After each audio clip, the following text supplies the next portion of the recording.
হে আল্লাহ, তুমি আমার সবকিছু জানো। আমার অন্তরের প্রতিটি কষ্ট, প্রতিটি চিন্তা তুমি দেখছো। আমি জানি তুমি কখনো বান্দার দোয়া ফিরিয়ে দাও না। তুমি বলেছ যে আমার কাছে সাহায্য চায়, আমি তাকে ফিরিয়ে দেই না।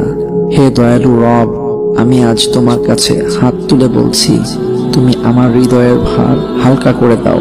তুমি এমন পথ দেখাও যা আমাকে শান্তি এনে দেবে। হে আল্লাহ, একমাত্র আপনার কাছেই আমি আমার দুর্বলতার কথা জানাচ্ছি, এবং একমাত্র আপনার কাছেই আমি আমার অভাবের কথা জানাচ্ছি, এবং মানুষের নিকট আমার অসম্মানের কথা একমাত্র আপনাকেই বলছি। হে আরহামার রাহিমিন, আপনিই তো প্রতিটি দুর্বল ব্যক্তির রব, এবং আপনিই আমার রব। অন্যকে গর্তে ফেলে কষ্ট দেওয়ার আগে নিজের কষ্ট পাওয়ার হিসাবটা একবার করে নেবেন। মনে রাখবেন, এই পৃথিবীতে আপনি কারো জন্য গর্ত খুলে তাকে কষ্ট দেওয়ার চেষ্টা করছেন, তার জন্য ফোন দিয়ে আঁকছেন তাকে কেমনে বিপদে ফেলানো যায়, তাকে আপনি তার বিশ্বাসকে নষ্ট করার চিন্তা ভাবনা করছেন। মনে রাখবেন, আল্লাহ রব্বুল আলামিন প্রত্যেকটা জিনিসের ডাবল হিসাবে এই দুনিয়ায় দেয়।